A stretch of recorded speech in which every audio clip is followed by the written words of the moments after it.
endocrinas son bastante bonitas porque tenemos unas células enteroendocrinas. ¿Sí? Y esas células enteroendocrinas se encargan de formar péptidos como el PYY y el GLP-1 que tienen que ver no solamente con la vía de señalización, sino con la vía funcional de la neurona. Entonces, cuando estos péptidos no se forman, la neurona no tiene la suficiente capacidad de actuar bien, ¿sí? Y entonces, sumado a esto, pues tenemos repercusiones. Tenemos algo que yo les decía, es una vía bidireccional, ya sabemos lo que le está mandando. Y nuevamente el cerebro, ¿qué le dice? El hipotálamo, el eje hipotálamo, hipófisis adrenal, que puede enviar, puede liberar factores corticotrópicos. Ese cortisol, ¿sí? Puede influenciar no solamente en en la microbiota, sino en la integridad de la permeabilidad de la barrera intestinal. Entonces, mire cómo se vuelve un lleve y traiga, ¿cierto? Como que tengo que tener bien acá, pero es que este también por acá me dijo y no sabe uno como por dónde meter.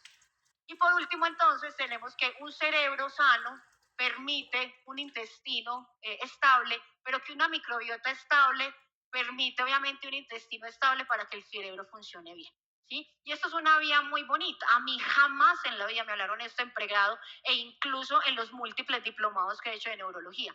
Jamás me han hablado de esto. Y cuando uno entiende todas estas vías, uno dice, la microbiota es importantísima, es súper importante hablar de microbiota.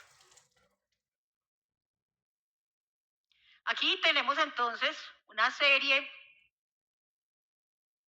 Ay, 3 minutos. Ay, ¿cómo voy para atrás? Me quedan los demás. Acá una serie de artículos que simplemente nos muestran de eso, de toda la evidencia que hay. Este es un artículo que no me voy a quedar mucho hablando de él porque me quedo sin tiempo, pero quisieron evaluar el índice de disbiosis del paciente epiléptico. Y miren acá, enfoquémonos aquí, simplemente están hablando de variabilidad, qué diversidad bacteriana hay y cuánto se aleja una microbiota de la otra, pero acá está la imagen más relevante de ese artículo. En azul vemos la microbiota del paciente sano y en epiléptico en rojo. Y vemos que lo que predomina, ¿sí? Dentro de esa microbiota del paciente epiléptico es Escherichia coli, Bacteroides vulgatus, Clostridium, que son precursores de interleuquina 17, de factor de necrosis tumoral alfa, interleuquina 16, interleuquinas proinflamatorias que van a alterar la barrera hematoencefálica y a su vez la función de la microglía, y que por el contrario un paciente aliviado, un paciente sano, tiene una gran muestra de estas bacterias que son la prebotera y que son eficientes para la neuroplasticidad. Entonces, ¿a qué voy con eso? El paciente epiléptico tiene disbiosis, ¿sí? Per se tiene disbiosis. Entonces, ¿qué necesitamos hacer? Necesitamos entonces solo el anticonvulsivante. No, el paciente no solo requiere el anticonvulsivante, y encontrar el anticonvulsivante, la gente es como, ¿y qué utilizas en epilepsia? Depende del paciente, ¿cierto? Hay pacientes, yo tengo pacientes solo con cannabis, tengo pacientes solo con levetiracetam, solo con fenobarbital. Entonces nos toca a nosotros entender que necesitamos probióticos para restaurar esa microbiota. ¿Por qué la necesitamos restaurar? Porque el paciente epiléptico la tiene alterada. ¿Por qué? Por el estrés, porque altera la mucosidad intestinal. Yo le decía, el cerebro tiene que funcionar bien. Si el cerebro no está funcionando bien, el intestino no está funcionando bien, ¿sí? Y en ese sentido necesitamos entonces restaurar esa microbiota porque está alterada por sí por el paciente epiléptico, probióticos, prebióticos, dietas cetogénicas que funcionan muy bien y miren el efecto de la epilepsia, un artículo muy bonito que les invito a leer. Ácidos grasos de cadena media, que lo utilizo también con cannabis medicinal. El excipiente que utilizo son ácidos grasos de cadena media. Puedo pensar en trasplante fecal, ¿sí? Y muy importante, modulación del triptofano a partir obviamente de esto, y también hay medicamentos que lo pueden hacer. Entonces tenemos probióticos, ¿sí? Dietas cetogénicas, ácidos grasos de cadena media, y cómo ellos pueden promover, ¿sí? En esa microbiota la modulación de interleuquina 6, interleuquina 17, que son proinflamatorias, a favorecer, por ejemplo, la interleuquina 10, que es antiinflamatoria, controlando entonces así ciertos índices específicos de una microbiota, de un fenotipo específico en la microbiota, y que cuando yo entonces integro esto sumado, pues aquí a clave de antibióticos en el caso que obviamente se requiera, pero como esto puede entonces influenciar en este eje para entonces incrementar neurotransmisores inhibitorios, ¿sí? Y que esas vías neurológicas inmunes realmente estén equilibradas para el correcto funcionamiento de la neurona y que esto entonces, a partir de entender la microbiota, requiere de la integridad de una del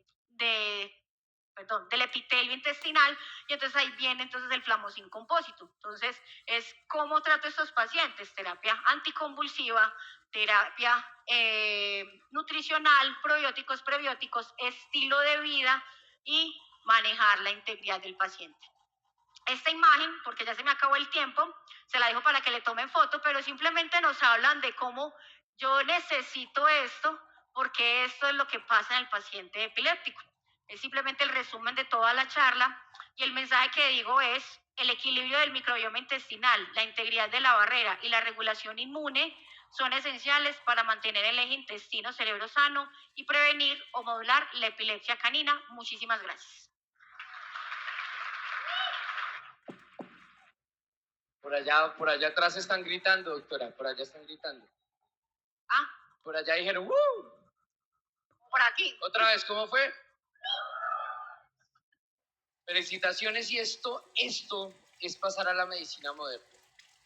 Esto es pasar a la medicina moderna porque en medicina veterinaria también nuestros pacientes convulsivos, pacientes con problemas neurológicos, y no solo convulsivos, con alteraciones neurológicas, entendiendo que ya existe el eje neuroentérico, entendiendo que existe la neuroinflamación, en donde va desde la parte entérica, pues ¿por qué no estamos regulando eso? O sea, si fisiopatológicamente ya se está hablando de eso, ¿por qué en veterinaria no estamos tratando estos pacientes? ¿Por qué no estamos tratando el microbioma? Cuando hablamos del microbioma hablamos del nicho y la microbiota, ¿cierto? Entonces, era algo hasta interesante. La doctora tenía 10 diapositivas y yo dije, uy, 9. Pero la información que nos dio fue algo, de verdad, demasiado valioso. Hasta yo creo que toca volver a verlas, toca volver a repasarlas, porque ahí nos va a salir muchas estrategias terapéuticas. Por favor, un fuerte aplauso a la doctora Carolina Ríos. Muchas gracias a todos, y los dejo con Giovanni, colega, gran amigo. Gran amigo. Y bueno, y vamos a rematar. ¿Cómo vamos con la jornada? De verdad, el aplauso es para ustedes porque miren la hora y cómo está el salón. Un aplauso para ustedes por estar acá, seguir dándole, aprendiendo de medicina bioreguladora, queriendo saber más frente a cómo ver nuestros pacientes en redes. Esto es realmente, hablaba ya con los colegas, es increíble lo que pasa, lo que está pasando y lo que va a pasar, lo que va a pasar. Por último, y para terminar esta linda jornada académica en donde el foco o el eje central es red microbioma, ya pasamos por tema dermatológico, pasamos por el músculo esquelético del doctor Villegas, pasamos por la parte gastrointestinal del doctor Daniel, pasamos por la piel de la doctora Paola, ¿cierto?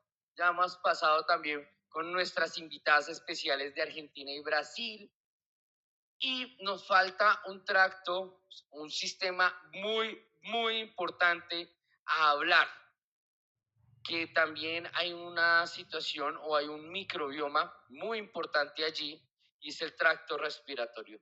Hemos dejado de último ponente una persona que nos ha acompañado en giras, que nos ha acompañado en simposios anteriores, y la verdad nos ha dejado con la boca abierta, no solo por lo joven que es y con el conocimiento que es, sino por la calidez y cómo nos comparte su información.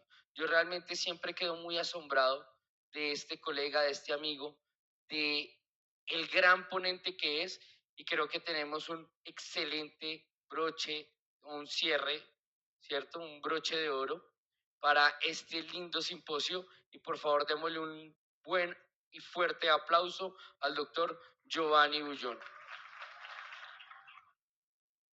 También, fanaticado por ese tema respiratorio suyo. Bueno, gracias y de verdad un honor que puedas cerrar este evento tan espectacular. Te dejo Muchísimas con tu gracias. público. Muy bien.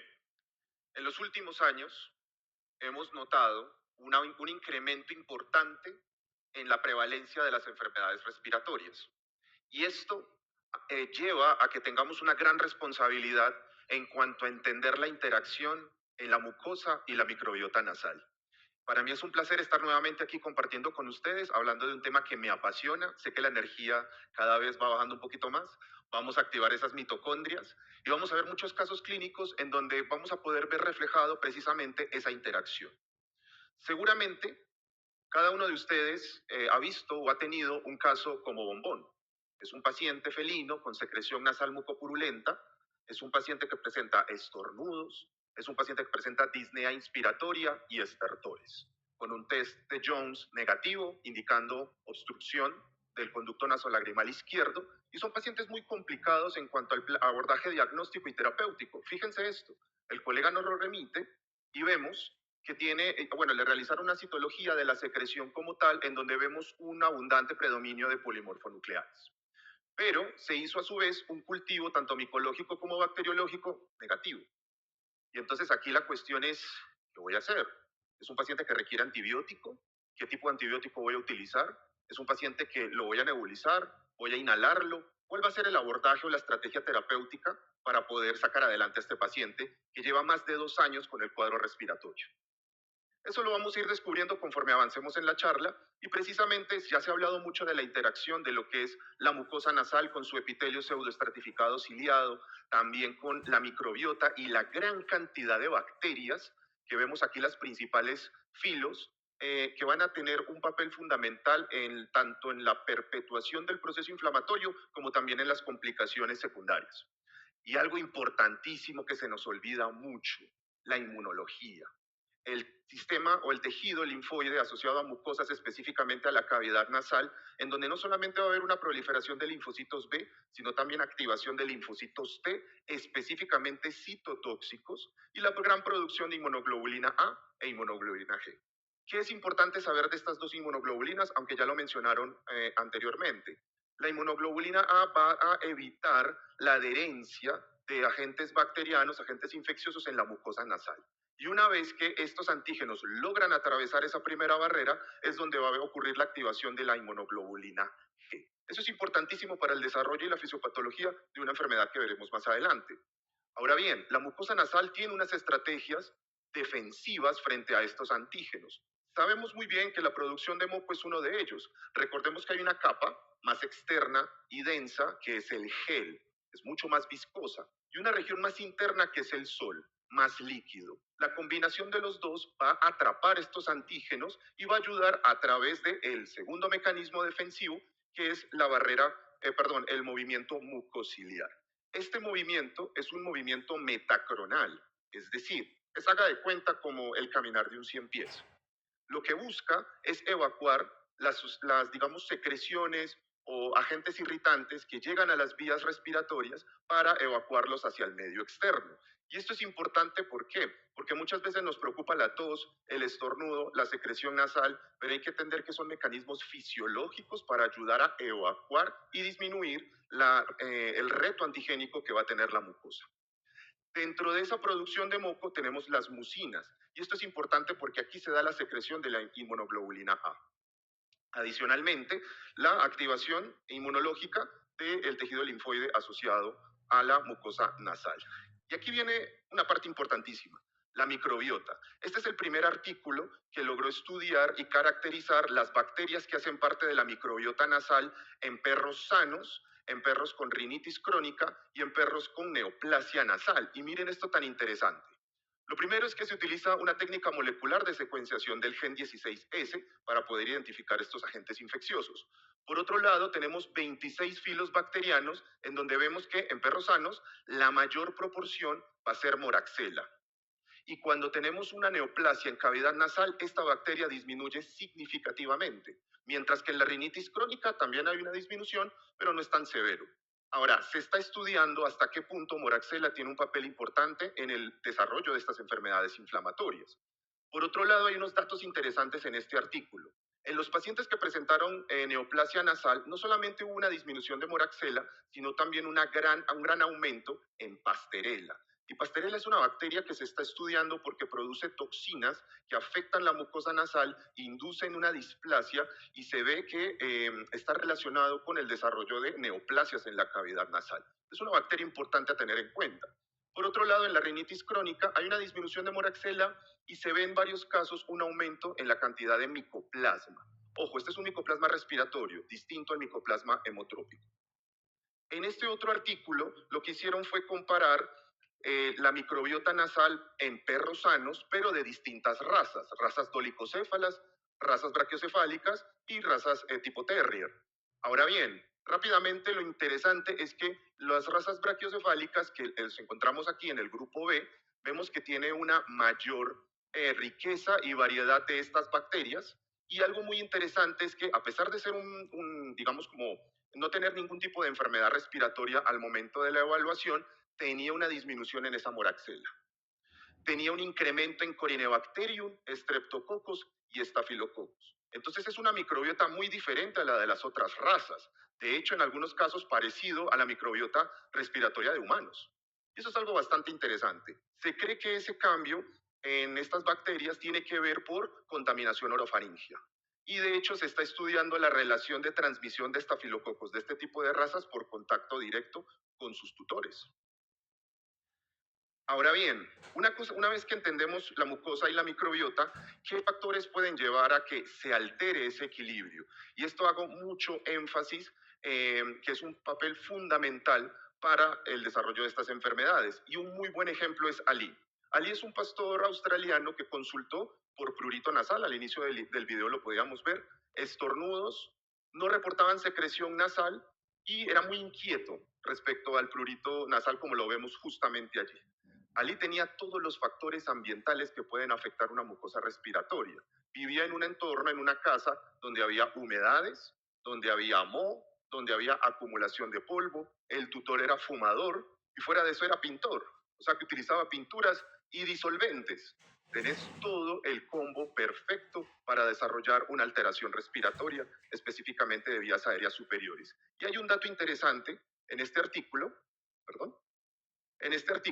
en donde menciona la relación de estos factores ambientales en las razas dolicocéfalas en una mayor prevalencia de desarrollar neoplasias en la cavidad nasal. Ahora bien, nos dijeron que no tenía secreción nasal, pero esta foto nos reporta lo contrario. El moco no siempre lo vamos a ver cayendo tal cual, sino que muchas veces es reseco y aquí vemos muco purulento y hemorrágico. En la rinoscopía vemos una inflamación tremenda de esa mucosa con secreción mucopurulenta y secreción hemorrágica. Este paciente empezó a presentar epistaxis intermitentes. Ahora bien, miren lo interesante de la histopatología. Tiene infiltrado de neutrófilos, eosinófilos, linfocitos, plasmocitos y macrófagos. O sea, absolutamente todo el sistema inmunológico hiperactivo. Y con focos hemorrágicos y focos de necrosis. Esto es un proceso inflamatorio muy avanzado. Se trata de una rinitis linfoplasmocítica, pero con cambios eosinofílicos, alérgicos y con cambios de activación de la fagocitosis con macrófagos y neutrófilos. En el cultivo encontramos esta bacteria, Providencia, una bacteria ambiental.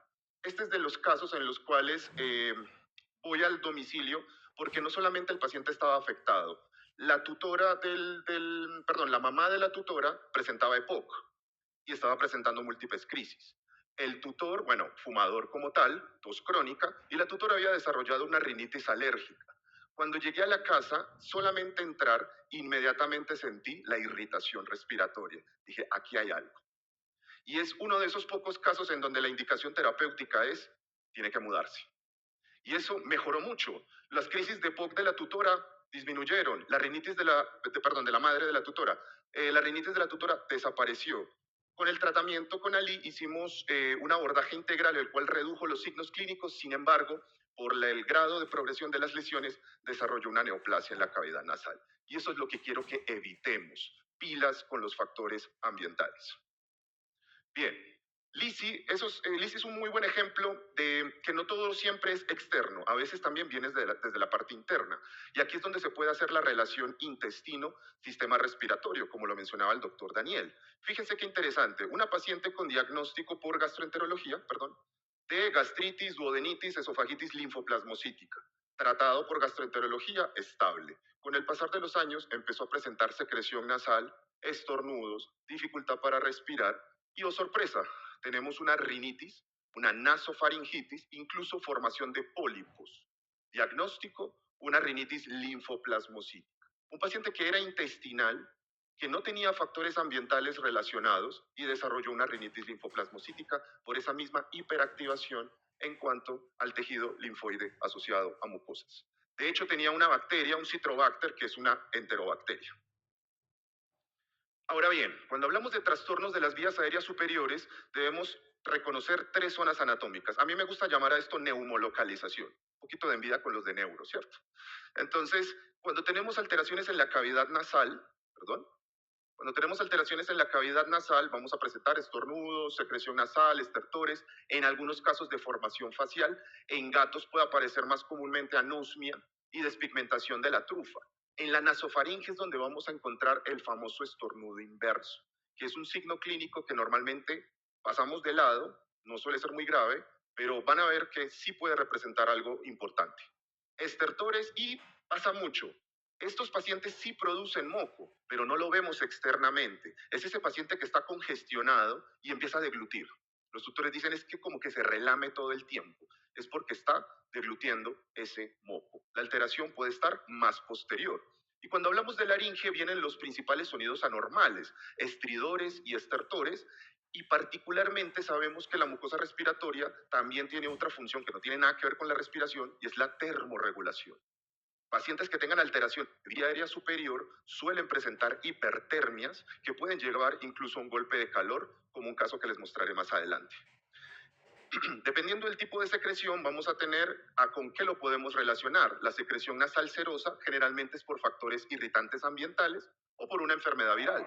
Debemos tener en cuenta lo que es el complejo respiratorio infeccioso canino, generalmente son procesos infecciosos agudos, mientras que en el caso de los felinos suelen ser procesos crónicos, como este Maine Coon positivo a herpes virus. Cuando la secreción nasal es mucopurulenta, tengan muy en cuenta algo, ¿es unilateral o bilateral? Cuando sea unilateral, una de las primeras cosas que tienen que hacer es revisar la boca.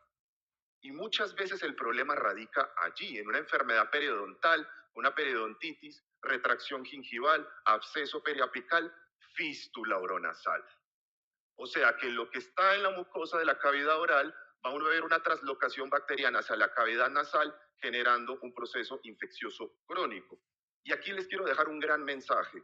Normalizamos mucho la enfermedad periodontal, ¿sí? Y desafortunadamente muchos veterinarios les da miedo ingresar a un paciente a profilaxis que porque está muy viejito, etc. La mayoría de mis pacientes son geriátricos y la mayoría son cardiópatas y tienen más de una enfermedad respiratoria, y hacemos la profilaxis y hay que hacer exodoncias. Entonces no esperemos a que el cuadro clínico esté tan avanzado. Miremos por ejemplo este otro caso. Esta es una paciente que llegó por secreción nasal unilateral, quemosis ipsilateral, y vemos una celulitis en la región frontal. Al evaluar la cavidad oral, vemos una fístula oronasal, pero por un defecto palatino. La tutora no nos lo había dicho en la consulta, pero tuvo un antecedente de trauma. De hecho, es interesante porque acá no se ve la fractura como tal. Y se hizo un cultivo de secreción que salió contaminada. Y aquí también les quiero dejar otro tip importante.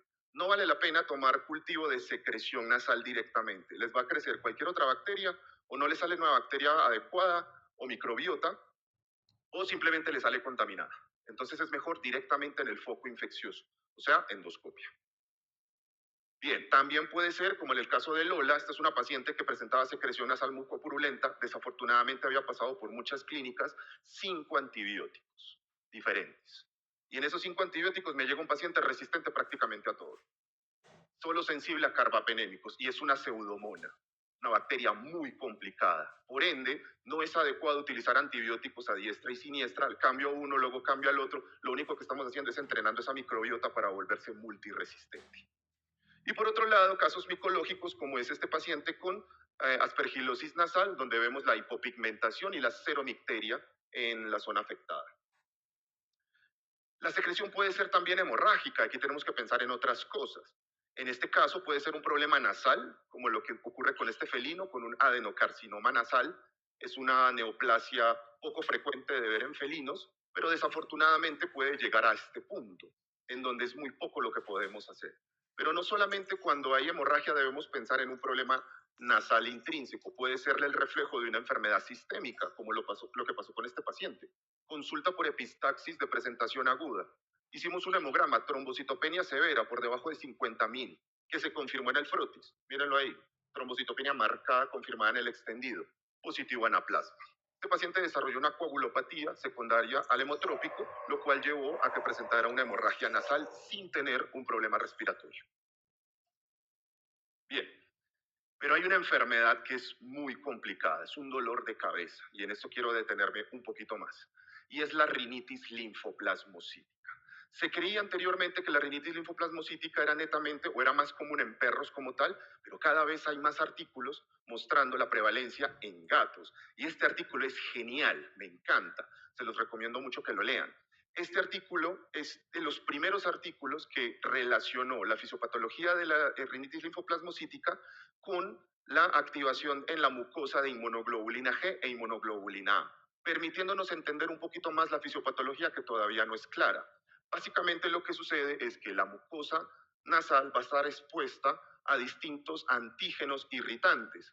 Esos antígenos, cuando se perpetúan en el tiempo, como lo que vimos anteriormente, van a hacer que haya una hiperrespuesta del sistema inmunológico, alterando esa respuesta al antígeno. Conforme esto sucede, entonces va a ocurrir inflamación, rinitis, pero a la larga se va a ver un incremento en la producción de inmunoglobulina G, y conforme se cronifica la enfermedad hay una disminución de la inmunoglobulina A. Y lo que les había dicho es que la inmunoglobulina A evita o disminuye la capacidad de adherencia de los agentes infecciosos a la mucosa respiratoria. Al estar disminuida esta inmunoglobulina, ¿qué va a pasar con la microbiota? Fiesta total. Y ahí es donde vamos a tener infecciones bacterianas recurrentes. Pero dentro de ese proceso inmunomediado va a haber un infiltrado linfoplasmocítico, característico de la enfermedad, con mayor activación de linfocitos Th1, y eso va a llevar a actividad citotóxica, daño tisular, aumento en la producción de moco, necrosis y en algunos casos fibrosis, dañando completamente la arquitectura de la mucosa, disminuyendo la capacidad de hacer un barrido mucociliar adecuado y favoreciendo la disbiosis de esa microbiota. ¿En qué va a concluir eso? Mayor reto antigénico, mayor inflamación, y es un círculo vicioso.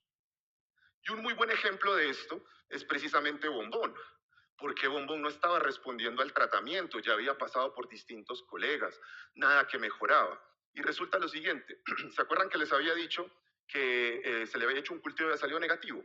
Bueno, hay que buscar otros agentes infecciosos, en este caso, virus del complejo respiratorio. Hicimos PCR de herpes virus, calicivirus panleucopenia, incluso micoplasma negativo, ¿ok? Pasemos entonces a la histopatología y al cultivo. Miren esa mucosa nasal, completamente congestiva, con una producción de moco impresionante. Y ahora fíjense la arquitectura a través de la tomografía de esos cornetes nasales completamente destruidos. Y esto habla de la cronicidad del proceso inflamatorio. En la histopatología vemos un infiltrado de linfocitos y de plasmocitos, pero con activación de neutrófilos y macrófagos. Ahí hay algo más. Y no solamente eso, lesiones hiperplásicas, erosivas y con osteopatía reactiva. No solamente es el cuadro inmunomediado, hay algo más que está favoreciendo este cuadro inflamatorio. Para esto entonces hicimos un cultivo y aquí viene la gran diferencia. Cuando vayan a hacer un abordaje de este tipo de infecciones, es importante tener en cuenta que hay que buscar y evaluar tanto bacterias aerobias, que son las que todos conocemos, como también las anaerobias que se nos olvidan. Fíjense qué tan interesante, le hice un cultivo de aerobios negativo, así como lo había salido anteriormente, pero cuando le hicimos el cultivo de anaerobios, positivo a Pasteurella. Esa era la bacteria que tenía este paciente así, aumentando el reto antigénico. Hicimos el abordaje terapéutico y fíjense, este es Bombón, hace 3 semanas que lo vi en el último control. Todavía no hemos ganado la batalla, esta es una enfermedad larga y crónica, pero vamos con muy buena evolución. Tiene calidad de vida, juega, es capaz de dormir y la producción de moco es mínima. Bien, y esto es compatible con lo que muestra este artículo, en cuanto a cuáles son las bacterias que principalmente se aíslan en rinitis crónica en gatos y cuál es su susceptibilidad en cuanto a antibióticos. Miren qué tan interesante. Pseudomonas, Pasteurella, Staphylococcus y E. coli, precisamente. Pero Pseudomonas con una resistencia, que son estas barras amarillas, a la mayoría de antibióticos, como el caso de Lola. Y en el caso de Staphylococcus también. Entonces, por eso tenemos una responsabilidad muy grande con el manejo de las bacterias respiratorias y debemos cultivar, identificar y hacer un tratamiento específico. Pasamos a la región de la nasofaringe. El principal signo clínico, estornudo inverso. Se da por defecto anatómico, irritación de la mucosa o patologías obstructivas. En este caso, este paciente desarrolló una irritación de la nasofaringe porque estaban haciendo unas construcciones alrededor de la unidad donde vivía. Eso fue suficiente para detonar este cuadro inflamatorio. Pero a veces no es tan fácil. Cuando la estructura de la mucosa tiene una alteración congénita, es muy complicado, como este gato que con estertores, no sé si se alcanza a escuchar. Ahí está. ¿Qué pasa con él? Tiene una estenosis nasofaringea y una atresia de coanas. Nació con una incompatibilidad en cuanto a la comunicación de la cavidad nasal con la región posterior. Entonces no hay donde drenar las secreciones. Eso va a acumular allí toda esa microbiota y de hecho se cultivó una E. coli. Y desarrolló una rinitis severa hemorrágica debido a esta alteración anatómica. A veces es por estrechamiento y a veces es por demasiada apertura. ¿Qué pasó con este himalayo? Este himalayo, al ser brachiocefálico, síndrome obstructivo, palatoplastia, pero se nos fue la mano con la palatoplastia. ¿Y qué pasó? Ya no hay quien bloquee la comunicación de la orofaringe con la nasofaringe. O sea que todas esas bacterias que están allí van a hacer fiesta con la cavidad nasal. Miren esa mucosa y esa contaminación bacteriana. Pero lo peor no es eso, porque aquí ¿qué vamos a hacer desde el punto de vista quirúrgico? Lo peor es esto. Creció una estenotrophomonas maltophilia, una bacteria que es un dolor de cabeza. Si a usted le asusta Pseudomonas, téngale más respeto a esta. Esto en cuidados intensivos en humanos es un dolor de cabeza. Es multiresistente y es muy difícil en cuanto al abordaje terapéutico. Pero no todo es infección. Problemas en la nasofaringe pueden ser por problemas metabólicos, problemas endocrinos, como el caso de Pistacho.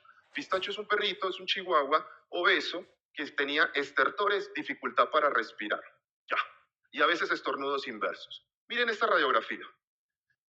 En la inspiración vemos muy bien la nasofaringe, pero en la expiración, pero en la inspiración, ¿qué pasó con la nasofaringe?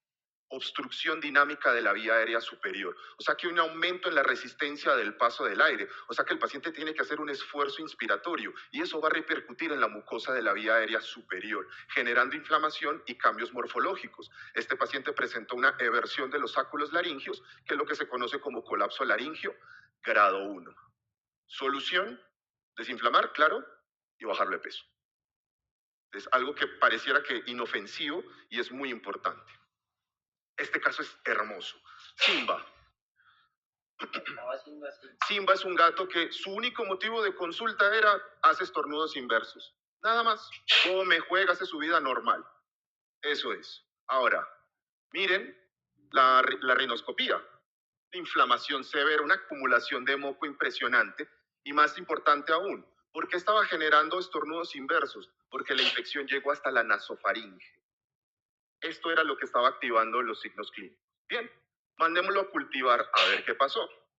Nos sale una Klebsiella pneumoniae multiresistente a todo, solamente sensible a carbapenem. Esto es un dolor de cabeza porque sabemos que la administración de carbapenémicos es intravenosa y la terapia respiratoria debe ser prolongada. ¿Cuánto tiempo puedo tener con un catéter a un gato? Entonces, ¿qué otra opción terapéutica tengo? En este paciente hicimos algo muy interesante y muy bonito, inmunoterapia. Desarrollamos una vacuna, una autovacuna específicamente para esa bacteria y obviamente hicimos un primer tratamiento antibiótico para bajar la carga y luego lo prolongamos con terapia de soporte y con la aplicación de esta inmunoterapia. Aplicaciones cada 15 días durante 4 aplicaciones creo que fue en total y pasamos de esto de una rinitis linfoplasmocítica severa con necrosis y colonias bacterianas, confirmando el diagnóstico, a esto, una mucosa respiratoria en donde todavía hay un poquito de reacción proliferativa y obviamente fibrosis, pero pasamos de un cuadro agudo, potencialmente mortal. Si esa bacteria llega a pulmón, una bronconeumonía allí, no hay paciente. Y gracias a este tipo de abordaje terapéutico. Este es otro caso interesante. Eso es un estridor. El estertor, clásico ronquido de brachiocefálico. Este es un paciente que llegó por urgencias con un golpe de calor y, como ven, claramente con un cuadro obstructivo de la vía aérea superior. ¿Qué pasó? El problema está en la laringe. El paladar blando era tan largo y tan grueso que estaba generando una obstrucción dinámica de la vía aérea superior. Esto es un problema gravísimo. Estos pacientes se pueden morir en cuestión de segundos. Y aquí es donde viene la segunda reflexión de esta charla que quiero que se lleven a la casa.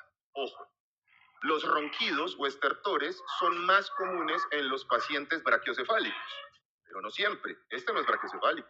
Hay beagles que lo tienen. He diagnosticado esto en Yorkies incluso. Pero ojo, el ronquido es más común en razas brachiocefálicas, pero no es normal. Nunca es normal. Indica obstrucción de la vía aérea. Y cuando llegan a este estado de crisis, pueden morir. De hecho, pueden generar edema pulmonar no cardiogénico fulminante. Entonces, la reflexión es, paciente brachiocefálico o no, con ronquido debe consultar por neumología. Debemos hacer una estadificación de la alteración anatómica de ese paciente para poder corregirlo a tiempo antes de que deforme la vía respiratoria. Este paciente también tiene una eversión de sáculos laringeos, un colapso laringio grado 2. No solamente era el paladar, la laringe también estaba cerrada, dificultando aún más la ventilación de este paciente. Bien, eso es en cuanto a la parte, digamos, como de signos clínicos y patologías donde hay una alteración en esta mucosa, en esta microbiota. Ahora, ¿qué opción terapéutica tengo? Bien, entonces, con este paciente positivo a herpes virus, este paciente llegó a consulta conmigo porque ya habían utilizado corticoides sistémicos y corticoides inhalados y no mejoraba. Mi pregunta es, entendiendo lo que estamos hablando ahora, ¿ustedes qué elegirían en este caso? ¿Una nebulización o un inhalador? Team nebulización. Bien. Team inhalador. Ok, perfecto. Simple fisiopatología. Si esta es la mucosa y este es el moco y tengo exceso de moco, ¿cómo va a actuar el inhalador si no está llegando a la mucosa? ¿Cierto? ¿Qué tengo que hacer? Ayudar a evacuar ese moco para que la mucosa quede expuesta al medicamento y sea efectivo. A este paciente le retiré los corticoides, todos, sistémicos e inhalados. Le manejé nebulización, con lo que ya vamos a ver más adelante. Y el paciente, sin nada más, resolvió los signos clínicos en 3 días. A la semana ya estaba súper bien. Este es el control a una semana de haber simplemente hecho ese cambio en la medicación. Entonces, la nebulización nos va a ayudar mucho en estos casos por esa alta producción de moco y hay distintos medicamentos que podemos utilizar. La solución salina tiene un efecto mucolítico intrínseco. Lo podemos utilizar isotónico, pero también lo podemos utilizar hipertónico. Dentro de los mucolíticos que vamos a poder utilizar en la nebulización está la N-acetilcisteína, pero aquí hay que tener cuidado.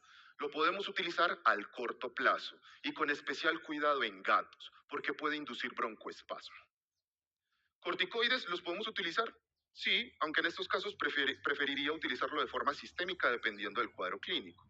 Y antibióticos, esto es anecdótico, no hay suficiente literatura en veterinaria que respalde el uso de antibióticos inhalados. Por ejemplo, en el complejo respiratorio infeccioso canino, en el último paper que habla sobre esto, cuestionan realmente el efecto de estos, que generalmente son aminoglucósidos, inhalados en infecciones respiratorias. Hay, digamos, como temas anecdóticos en el uso en bordetela bronquicéptica, así que hasta el día de hoy todavía no tenemos suficiente evidencia para respaldar su uso. Por otro lado, de forma sistémica, ¿qué es lo que utilizamos? Antibiótico, corticoide, antihistamínicos, descongestionantes, ¿cierto? ¿Y qué es lo que nos dice la evidencia? Uno, la gran mayoría de estos pacientes no van a necesitar antibiótico-terapia, a no ser pues, los casos extremos que les mostré, en donde sí tenemos que identificar la bacteria, ya sea por cultivos, aerobios, anaerobios, y hay bacterias que no se cultivan, como micoplasma, que necesita PCR. Y si en todo caso tu paciente te llega en unas condiciones en donde tengo que implementar el antibiótico, o sea, llega febril, letárgico, inapetente, con secreción nasal mucopurulenta, ok, puedo utilizar principalmente dos, que es lo que nos dice la guía. Doxiciclina si estamos sospechando de pronto de micoplasma o bordetela bronquiséptica, y amoxicilina con ácido clavulánico si estamos sospechando de pronto de una contaminación o una disbiosis de la microbiota como tal. Pero siempre la recomendación es identifique el agente infeccioso y trate específicamente. ¿Corticoides se puede utilizar? Claro que sí. Importante, dosis antiinflamatorias y dosis inmunosupresoras. Si mi paciente tiene una simple irritación, ¿para qué lo voy a inmunosuprimir? Porque voy a utilizar dexametasona 1 mg/kg si solamente tiene estornudos. Pero si tiene rinitis linfoplasmocítica, es muy probable que al principio sí nos toque utilizar corticoides a dosis inmunosupresoras. Los principales mucolíticos orales, que podemos administrar por otras vías, N-acetilcisteína, pero hay un problema. La absorción oral es bajísima, por ende no es efectivo, ni en caninos y en felinos. Intravenoso sí, una belleza. Y nebulizado, ya saben las restricciones que hay. En cuanto a la bromexina, su efecto es cuestionable. No hay suficiente literatura que lo respalde, sin embargo, se puede utilizar como complemento de la terapia, sobre todo en vías aéreas inferiores. Entonces, como hay limitaciones con la medicación, tenemos que buscar alternativas. Y dentro de esas alternativas vienen artículos como estos que son tan bonitos. El uso de omega 3 en este tipo de patologías. No solamente es bloquear el proceso inflamatorio, que de hecho ahí también estamos bloqueando la respuesta de lo que se hablaba anteriormente en cuanto a la resoleómica. Y el omega 3 ayuda mucho a regular y modular ese proceso inflamatorio a través de la estimulación de lipoxinas y resolvinas. Y omega 3 tiene un efecto inmunomodulador, disminuye esa hiperactividad de los linfocitos B, disminuye la activación de los linfocitos T y favorece las resolvinas para que el tejido, para modular el proceso inflamatorio y llegar a ese efecto resoleómico. Entonces, importantísimo. Y por otro lado, el uso, por ejemplo, de ciertos carbohidratos, del extracto de arándano y de los flavonoides en infecciones bacterianas. Esto se ha estudiado más en infecciones urinarias, sin embargo, miren qué tan interesante. La D-manosa, por ejemplo, compite por los receptores tipo glicoproteína para disminuir la adherencia de los agentes infecciosos a la mucosa. Lo podemos utilizar como terapia complementaria en estos casos crónicos recurrentes. Y lógicamente, dentro de mi abordaje como tal, en las nebulizaciones utilizo este equipo de trabajo fenomenal. Euphorbium, Flamocin y Traumel. Modular inflamación, estimular y activar esa mucosa respiratoria y favorecer el barrido mucociliar. Todos los mecanismos de defensa que vimos ahora para que estos pacientes puedan salir adelante. Y para eso, un ejemplo, con esto finalizo, y es el caso de Máximo. Máximo es un brachiocefálico que de hecho es una historia es fascinante porque este paciente empezó con efusión pleural, que de hecho resultó ser una cardiomiopatía hipertrófica transitoria, es una enfermedad rara en los gatos. Lo sacamos del cuadro clínico y quedó rinítico. Entonces abordamos esa parte y encontramos todo esto. Una rinitis, secreción mucopurulenta, cornetes nasales aberrantes obstaculizando el 70% de la cavidad de la región nasofaringea, y laringitis. O sea que este paciente tenía todo: rinitis, nasofaringitis, laringitis. Todo el sistema de vía aérea superior comprometido. Tenía una rinitis linfoplasmocítica y en el cultivo salió E. coli. Perfecto. ¿Cuál va a ser el enfoque terapéutico entonces en este paciente? ¿Cómo vamos a ayudar a restablecer esa mucosa? Este es el protocolo, o más que protocolo, no me gusta utilizar esa palabra, es más el plan individualizado para este paciente. Inicialmente, amoxicilina con ácido clavulánico porque coli es microbiota. Vamos a bajar un poco la microbiota. Bromexina, mucolítico, cuestionable, pero prefiero usarlo para ayudar a disminuir la secreción, teniendo en cuenta que es brachiocefálico y tiene los cornetes alterados. Prednisolona por un tiempo, sobre todo para la fase aguda, para el inicio del tratamiento. Omega 3, probióticos y prebióticos. Actualmente llevamos más de 6 meses de tratamiento con Máximo y en este momento solamente está con nebulizaciones, con Euphorbium y Flamocin, Traumel y muy esporádico fluticasona, y se ha mantenido estable. Esta es la foto del último control de Máximo con una calidad de vida adecuada a pesar de tantas complicaciones respiratorias.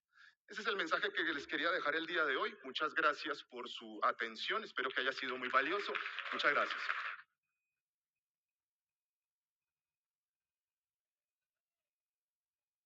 Ok. como les decía, como les decía, siempre es admirable, es demasiado agradable ver al doctor Bullón dictando una conferencia, dándonos y compartiéndonos toda su experiencia en esta parte en neumología, porque realmente si hablamos de neumología en Colombia, así como que muchas personas que estén enfocadas en esta área, lo hemos hablado y muy poco, Poquito. muy poco. La verdad lo que pasa es más que ciertas personas que se enfocan en cardiología ven pacientes con procesos respiratorios crónicos. Es diferente. Entonces, de verdad, felicitaciones y sobre todo porque las vías aéreas altas, tanto en felinos como en caninos, todavía hay mucho que descubrir. Total. Mucho que descubrir y aquí no estamos viendo la mucosa como el origen de muchos problemas. ¿Sí? La mucosa del tracto respiratorio que tiene unas diferencias anatómicas histopatológicas frente a las otras mucosas y cómo hasta acciones virales empiezan a inmunosuprimir, empiezan a dañar toda esa mucosa para que empiecen otros patógenos oportunistas o procesos alérgicos de forma crónica. Y aquí es donde hablamos del proceso, la progresión de la enfermedad, la evolución de la enfermedad. Por ahí hay alguien que le encanta eso, ¿cierto? Los procesos inflamatorios a nivel del tracto respiratorio persistentes, crónicos, es una de los sistemas que más vemos de cómo empieza algo agudo y se cronifica fácilmente, fácilmente. Muy buena charla, mi querido colega y amigo doctor Giovanni Bullón. De verdad, felicitaciones. Como siempre, ha sido un placer escucharte desde que hemos tenido esas conversaciones y ahora verte acá continuamente en nuestra tarima. Esperamos que sean muchas más. Doctores, y una pregunta. Toda esta información siempre la idea es que les llegue por medio de nuestros representantes, pero como nos damos cuenta, esto va creciendo una cosa de locos. En Medellín también, una cosa impresionante, por lo cual hay veces que el equipo y la fuerza de ventas no alcanza a visitarlos a todos, pero vemos que les llega información. Por ejemplo, ¿quién no está siendo visitado en este momento por un representante directo de Gel Veterinaria? ¿Hay alguien?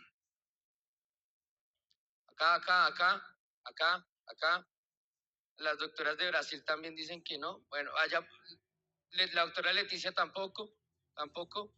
Perfecto, listo. Entonces, ¿por qué estoy preguntando esto?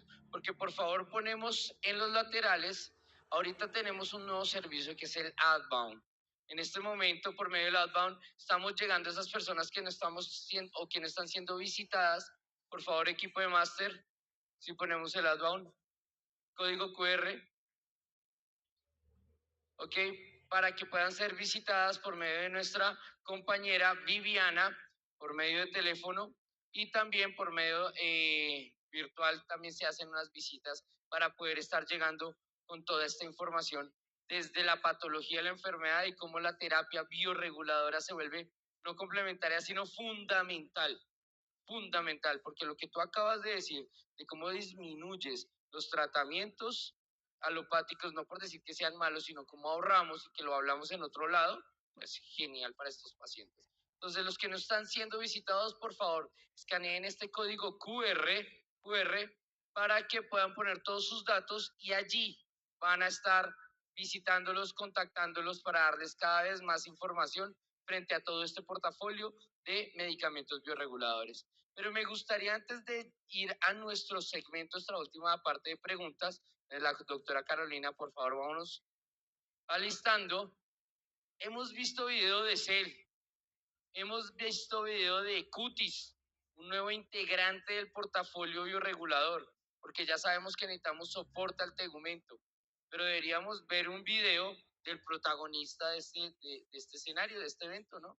¿Cuál es el protagonista de este evento? ¿Más duro cómo? Ya no hay whisky para nadie, por favor, bloqueen todo el whisky. Correcto. Debemos ver como tal un video de nuestro patrocinador principal de este simposio, de este noveno simposio de medicina bioreguladora de sistemas, por favor. Cuidar de ellos es cuidar lo que vemos, pero también lo que no vemos. Dentro de cada paciente existe una barrera invisible que protege, regula y defiende. La mucosa es como una gran muralla viva, presente en cada sistema del organismo. En el intestino es el guardián del equilibrio y la absorción. En el sistema respiratorio es la primera barrera frente al mundo exterior. En el sistema urinario protege contra la invasión de bacterias. Pero cuando esta barrera se debilita, el equilibrio se rompe. Aparece la inflamación, la disbiosis y la enfermedad. Y es ahí donde el médico veterinario no solo trata síntomas, protege la barrera que sostiene la salud. Flamogel actúa donde todo comienza, restaurando la función protectora de la mucosa, activando sus defensas y devolviendo el equilibrio al organismo. Porque cuando la barrera está protegida, la salud fluye. Flamogel protege la barrera donde comienza la salud.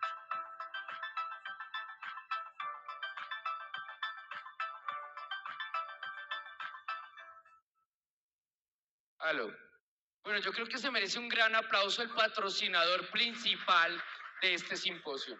Por favor, los invito a sentarse, doctora Carolina, doctor Giovanni, y vamos a ir con las preguntas. Equipo Master, por favor, si podemos poner los QR a los lados, a las laterales para las preguntas, por favor. Ok, listo. Entonces, vámonos con una primera pregunta, mi querida doctora Carolina. Entonces dice, en pacientes con epilepsia idiopática has podido encontrar si de pronto se han identificado lesiones microestructurales a nivel, pues, obviamente, de encéfalo. Pues digamos que cuando está el concepto de epilepsia idiopática es porque no hay una relación directa a una causalidad. Em, hay una gran limitante dentro de la ayuda diagnóstica en muchos centros veterinarios a nivel de Latinoamérica y es la capacidad que tiene el resonador. Entonces, probablemente existan lesiones y yo me atrevería a pensar que probablemente sí la hay, porque pues todo ese equilibrio que hay, ese daño, quizás no sea evidenciable frente a los métodos convencionales o la capacidad del campo de detección que tenemos de la resolución del resonador en muchos lugares de Latinoamérica.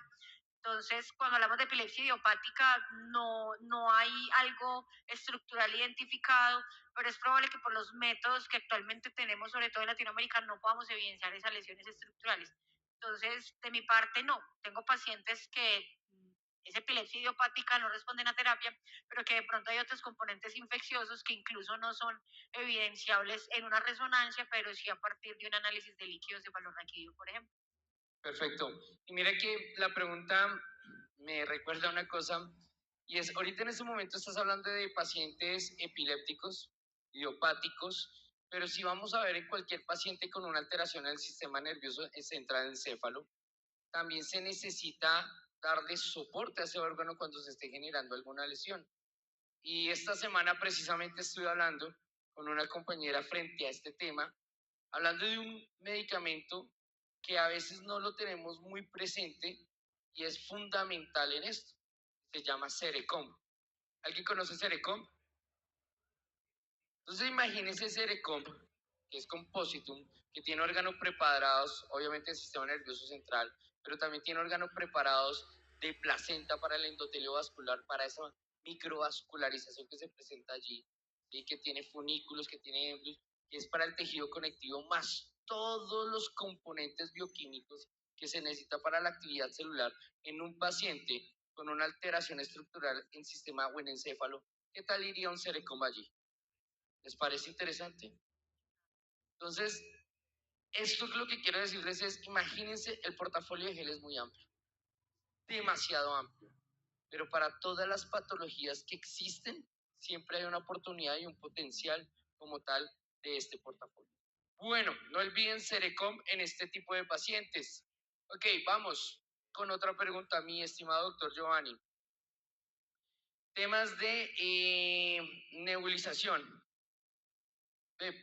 Aquí no, bueno, ya nos has comentado frente a temas de nebulizaciones con medicamentos bioreguladores y hubo una tendencia muy interesante con otro tipo de medicamentos con el ácido hipocloroso, ¿sí? Nebulizado, Sanis, Betisur, como tal. Si los has manejado, si tienes alguna experiencia, ¿qué puedes decirnos de eso? Y lavados alveolares también. Pues no con el Sanis, sino también no. No, con Clorox no, dados alveolares con Clorox no, por favor omitan esta parte. Ok, bueno, realmente no, o sea, no he tenido... no, como tal, utilizando la nebulización, no, tampoco he encontrado literatura en donde digamos que se haya utilizado y que tenga una evidencia contundente como para implementarlo. Se sabe que se puede utilizar pues en heridas, en distintos pues como escenarios que no necesariamente es la parte respiratoria.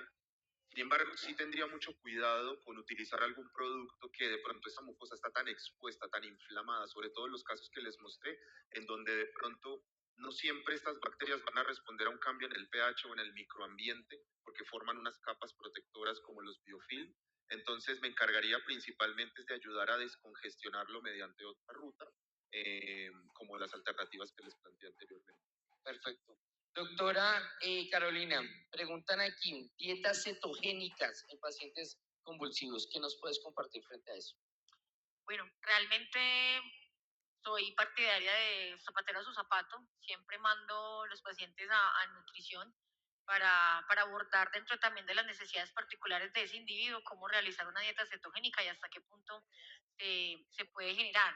Yo dentro de mi práctica pues utilizo cannabis medicinal que tiene en sus excipientes ácidos grasos de cadena media y que ayudan de pronto como a ese proceso neurológico y pues hay dietas comerciales también que pues, son útiles, que las he usado con muy buen éxito terapéutico y sí logra uno evidenciar tanto en el paciente epiléptico como por ejemplo en el paciente con enfermedad neurodegenerativa o dentro de mi experiencia clínica que trabajo mucho con el virus del distemper canino, pacientes que con secuelas muy severas empiezan dietas cetogénicas y los síntomas se empiezan a disminuir con el tiempo. Entonces, la experiencia que tengo ha sido muy valiosa. No tengo conocimiento en cuáles son las dietas específicas, siempre derivo a nutricionistas, pero dentro de lo que hay comercial y lo que utilizo como complemento, el éxito terapéutico realmente es valioso. Perfecto. Otra pregunta, mi querido doctor Giovanni.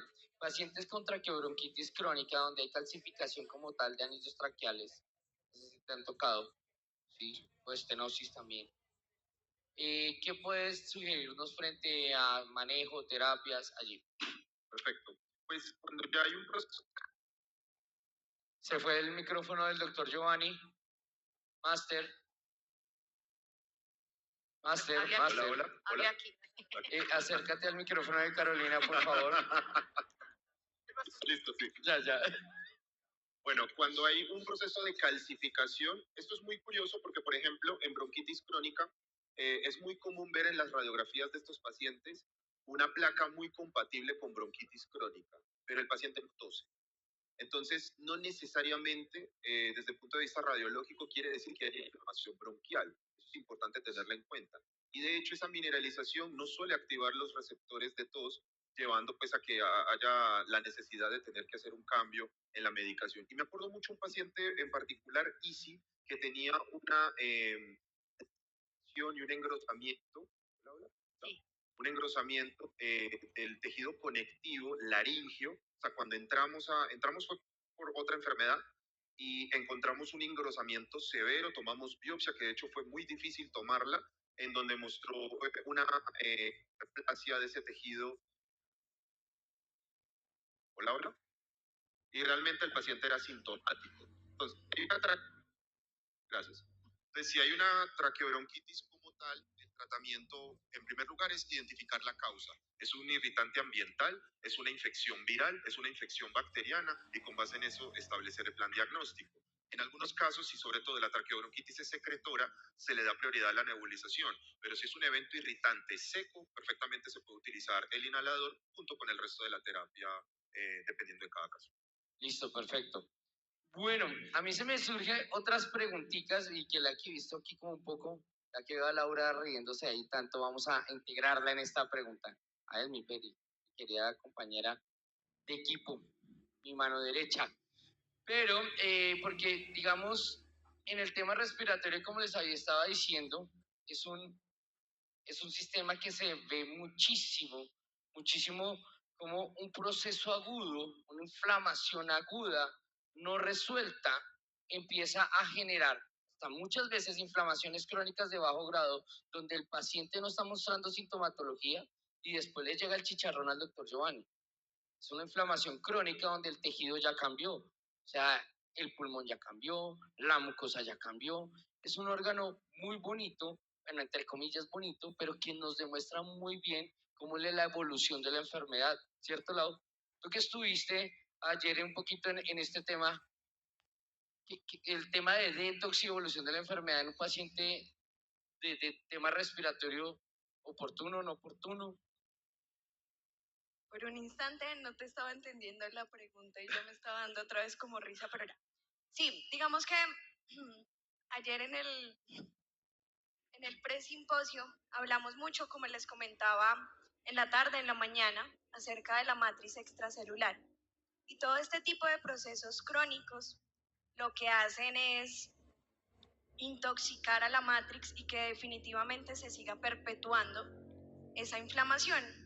A través de la tabla de la evolución de la enfermedad, que les voy a ser muy sincera, uno nunca se imagina en su pregrado ni en la parte desde la medicina convencional este tipo de herramientas para visualizar al paciente de una manera completamente diferente. Pero desde la fisiología, desde la fisiopatología, tiene todo el sentido del mundo de ver cómo una enfermedad empieza e inicia de manera aguda y que si definitivamente no resuelve, no sanan los tejidos, no se modula la inflamación, esa enfermedad, sin que nos demos cuenta, va a seguir evolucionando hasta generar cambios a nivel celular.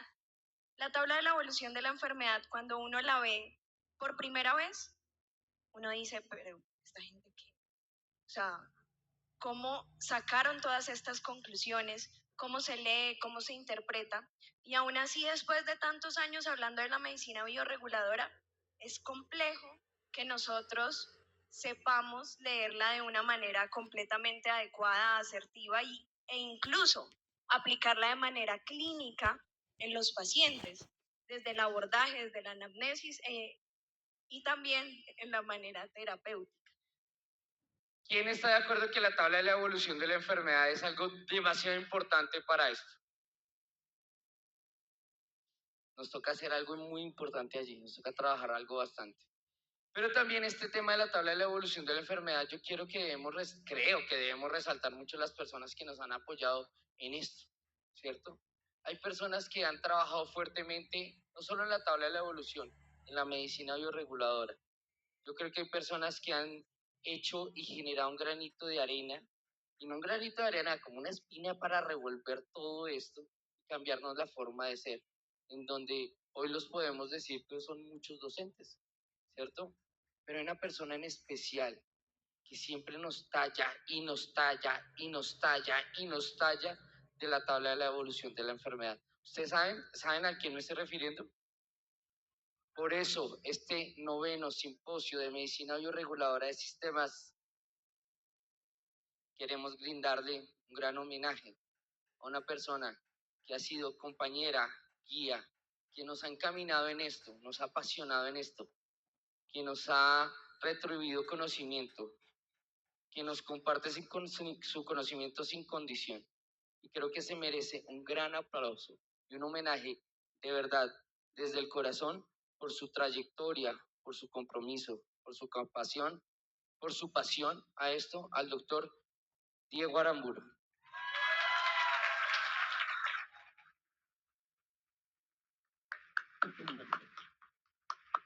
Queremos invitarte aquí al estrado, doctor Diego, en donde decimos, por favor, un fuerte aplauso al doctor Giovanni, al doctor Carolina,